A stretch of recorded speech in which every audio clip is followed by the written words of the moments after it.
주님, 이 시간 솔로몬 성전에서 주님의 임재 앞에 서 있을 수 없었던 제사장들처럼 저희들에게 임하여 주시옵소서. 주님의 한량없는 은혜가 우리의 영혼을 사무치도록 붙잡아 주시옵소서. 주님에게 온정 온통 삼키워진 자들이 되기 원합니다. 주님, 이 시간 우리들에게 마음의 할례를 허락하여 주시옵소서. 주님, 육교의 모든 것들이 떨어져 나갈 수 있는 그 마음의 할례가 우리들에게 필요합니다. 주님, 주님 앞에 온전히 드러날 수 있는 저희들이 되게 도와주시옵시고, 주님, 성령의 나타남이 현저하게 이 시간 보여지도록 주님 축복하여 주시옵시고, 성령님 동행하여 주시옵소서. 이 시간 주님만 영광 받아 주시옵소서. 감사드리며 예수님의 이름을 기도했습니다. 아멘. 예, 하나님을 알고 싶어하는 마음 그 자체가 축복입니다. 저주가 있다면 우리가 하나님을 원하지 않는 마음 그 자체가 저주입니다. 그러나 주님께서 우리에게 하나님을 알고자 하는 마음, 하나님을 보고픈 마음, 하나님을 그리워하는 마음, 하나님을 사모하는 마음을 한량없이 부어주셨습니다. 그 자체가 우리에게 축복입니다. 주님께서 빛으로 우리에게 와주시고 어둠을 사랑했던 많은 사람들에게 빛은 너무나 큰 버거움이었지만 우리는 그 빛을 사랑하게 되었고 그 빛의 자녀들이 되었던 것이 이게 큰 축복입니다. 아멘. 하나님은 우리보다 큰 열정을 갖고 계세요. 그래서 그 열정이 우리에게 부어질 때 많은 사람들은 그것을 버거워합니다. 하나님을 받아들일 수 없을 그 감당 못할 그런 무게로 오시기 때문에 그런 경우가 많아요. 그래서 성경에 보면은 굉장히 이제 슬픈 그런 대목들이 있는데 제가 볼 때 그 출애굽기에 19장에 나온 그 대목이 굉장히 슬픈 대목이에요. 출애굽한 이스라엘 백성들이 모세가 중심이 되어서 신랑이신 하나님과 이스라엘 백성이 신부가 되어서 맞선을 보게 되는데 그들이 하나님의 나타남을 거부하게 되었죠. 하나님은 이제 제3일에 너희가 성결하게 되고 너희들을 내가 너희들 가운데 임하게 될 것이고 강림하게 될 것이라고 그렇게 말씀하잖아요. 근데 그 강림이란 말은 단순히 방문한다는 의미가 아니에요. 거주하시겠다는, 내가 너희와 함께 살고 싶다, 그 의미로의 강림이세요. 그래서 우리가 성령 강림절 그렇게 말하잖아요. 성령이 오셔서 우리랑 거주하고 싶으시다는 말이죠. 그래서 태버너클이라는 영어의 단어가 그 장막이라는 뜻이잖아요. 그 말은 뭐냐면 하나님이 우리의 영혼에 오셔서 장막을 치고 싶어 하신다는 거예요. 여러분 마음에 주님이 오셔서 텐트를 치셨다고 생각을 해보세요. 그 의미가 그거예요. 내가 너희 중에 거하리라. 그 말은 내가 너희 가운데 거하여서 텐트를 치고 장막을 치고 함께 살고 싶다, 그 말인 거예요. 그래서 모세는 그 하나님의 명령을 따라서 백성들을 성결케 하고 준비시켰죠.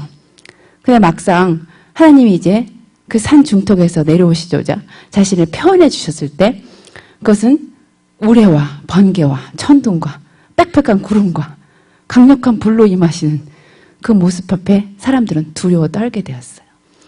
사람들은 그것을 힘들어했어요. 1대1로 대면하고자 하는 그 하나님의 마음을 전혀 몰라보고 거부할 수밖에 없었게 된 것입니다. 여러분, 지금 현대교회가 왜 성령을 터부시하는지 아십니까? 우리가 성령을 원한다고 하지만 성령이 오면 우린 그것이 버거운 거예요. 막 성령님이 하고자 하는 그 일이 인간한테는 우아하지 않게 보이고 교양 없어 보이고, 예. 그리고 자신한테 맞지 않고 코드가 맞지 않는다는 그런 생각을 많이 하게 되죠. 근데요, 사람들이 잘 생각하지 못하는 게 무엇이냐면, 여러분이 부모인데 3살 때 아이를 잃어버렸어요. 근데 10년이 지나서 그 아이를 보게 된 거예요. 그때 그 부모의 심정은 어떨까요? 교양 차리고 우아하고, 예, 뭐 다 이렇게 정신 차리고 그러고 가나요? 10년 동안 3살 때 애를 잊어버려갖고 10년 만에 보게 되는 아이를 보는 그 부모의 심정은 어떻겠어요? 정신을 못 차리는 겁니다. 그냥 내려오서 껴안고 싶고 안고 싶고 울고 싶고 눈물 콧물을 다 흘리고 싶은 그런 심정일 거예요. 그래서 제가 주님한테 가끔 듣는 음성이 뭐냐면 나는 끈적끈적한 만남을 원한다. 그렇게 말씀하세요. 우리는요 근데 눈짓 잠깐 하면서 주님 악수할까요? 그렇게 주님을 만나고 싶은 거예요. 신사적으로 교양 있게 조용하게. 근데 주님은 그것이 아니에요. 주님은 지금 열정적으로 다가오고 싶으신 거예요. 자신을 완전히 표현하고 싶으신 거예요. 근데 우리는 그것이 버거운 거예요. 출애굽의 당시에 그 이스라엘 백성들처럼.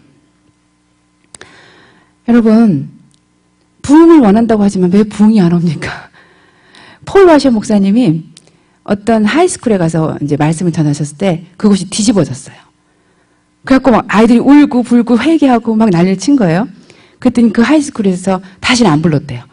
그 목사님. 예. 우리는 그런 걸 원한다는 게 아니죠. 우리는 뭐 아이들이 조금 더 better student이 되고 조금 더 교양이 있어지고 이걸 원했던 거지. 그렇게 뒤집어져서 회개하고 울고 불고 그걸 원했던 게 아니라는 거예요. 주님이 이곳에 오셔서 하시고자 하는 일을 사람들은 진짜는 원하지 않는다는 거예요. 그게 너무나 큰 슬픔이에요. 하나님은 자신의 모든 것을 그 폭발할 것 같은 그 열정을 표현하고 싶어 하시잖아요. 근데 우리는 준비가 안 돼 있고 그 천둥 번개치고 지진이 일어날 것 같은 그 진동 그런 것들이 너무나 힘든 겁니다. 하지만 지금도 성령님은 우리를 그렇게 흔들고 싶어 하시고 만지고 싶어. 제가 안수를 해보면 많은 경우에 주님이 내 손을 통해서 여러분을 만져요. 내가 이렇게 만지는 것보다 더 강력하게 강렬하게 만지고 싶어 하시고 쓰다듬고 싶어 하시고 그럴 때가 있어요. 꼭 내가 하는 것이 아니라 주님이 그렇게 표현될 때가 있어요. 여러분 우리가 터치를 받을 때 굉장히 힐링이 일어나잖아요. 주님도 그걸 아시고 우리를 깊이 터치하고 싶어 하세요. 우리 영혼을 진동케 하시고 싶어 하시고 그 사역자들의 손을 통해서도 그렇게 역사하신다는 거죠.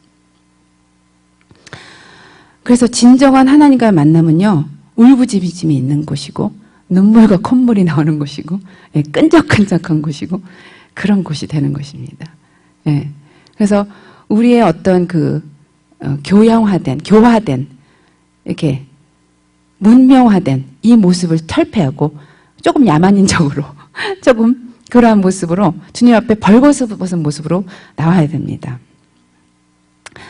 그런 것이 가장 슬픈 대목이었다면 또한 성경에 보면 말라기에 보면 400년간 주님께서 침묵하신 곳이 있습니다.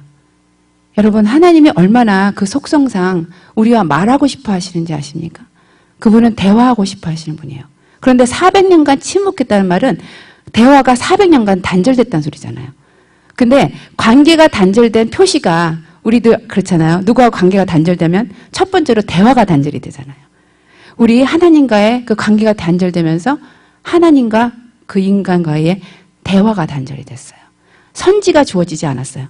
거기에는 선지자가 아무도 없었고 계시가 없었고 완전 예언도 없었고 침묵, 암흑이었던 거죠. 근데요 그때 하나님은 어떤 심정이었을까요?